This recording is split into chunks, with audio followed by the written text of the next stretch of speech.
but how corrupt society has been, and this what would I call it? Just how we're going down. It's just like we're in a typhoon, and you can see the wickedness, man, and the lawlessness that is being promoted today.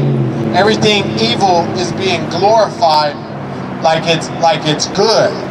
And then when you talk about goodness, it's being called hate speech. When we speak of love, we're out here in the name of love. You see, we're created in the image of God, in His likeness. God is love. He's the very definition of it. And when you love someone, you love them so much you will tell them the truth. See, people will lie to you. People will deceive you. You will even self-deceive your own self because of your pride and your ego. You see, we chase platforms and we're talented and we put ourselves in these positions and we want to applaud and praise because we can dribble a basketball, because we can catch a football, because we can play an instrument, or because we have a nice voice and we can sing. And then platforms are given to us because of these qualities, yet the heart is wicked. See, until you believe the condition of your heart is wicked, it's hard to come to God. See, we got to humble ourselves and really examine ourselves and look in the manner, the ways that we move. Selfishness, selfish ambition, self-centeredness. We're out for our own gain, our own glory.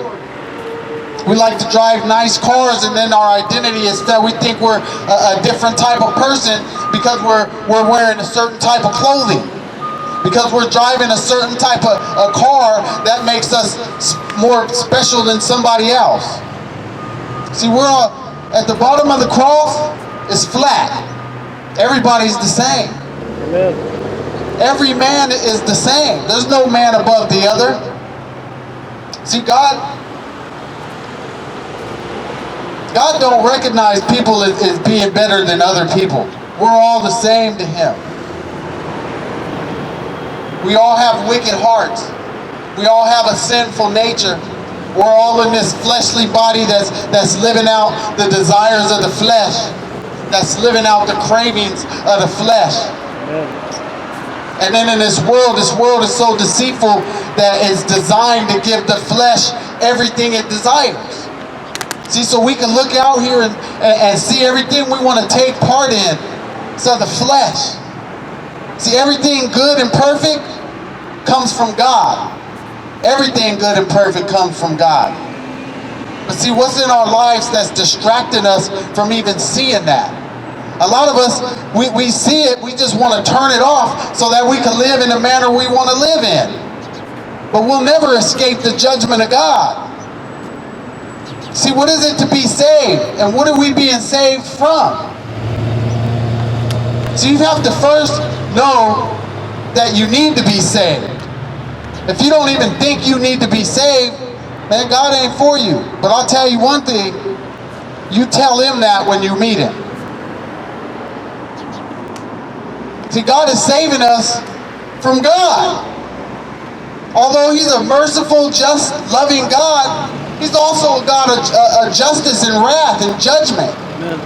And as His judgments begin to be carried out, like Sodom and Gomorrah, He judged them with fire and brimstone from the sky. Demolished them. Because of their sin was so great that it reached up to Him.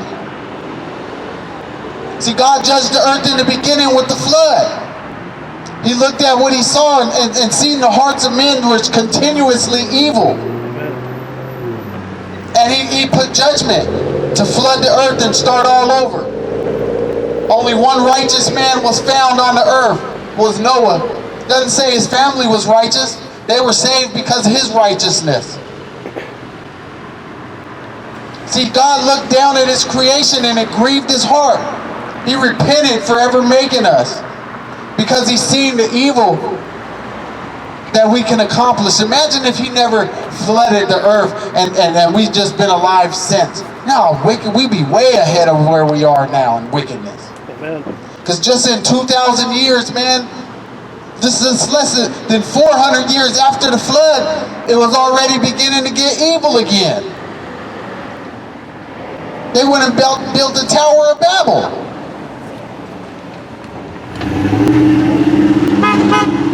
Man, so I say that to say, man, we're in a day and age where good is being called evil, and evil is being called good. Amen. And when you speak of righteousness, it's frowned upon. And what's even sadder is you see members of the church don't even want to speak about righteousness. Amen.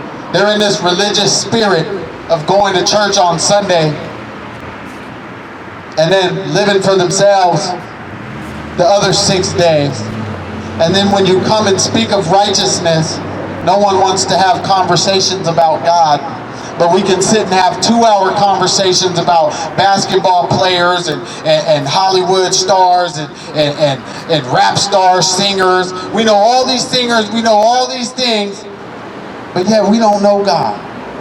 Yet we don't even teach our kids the Bible. They won't know, they barely know any of the disciples, but they know who Beyonce and Jay-Z is. They know who Kendrick Lamar is. Amen.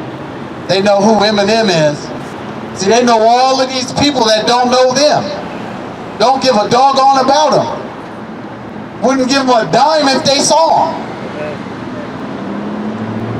But yet we praise these people. We glorify these people. We glorify these platforms. All in the name of what? Entertainment? Entertainment is one of the biggest distractions that keeps us from knowing God. And I speak of distractions a lot because when you're distracted, you are defeated.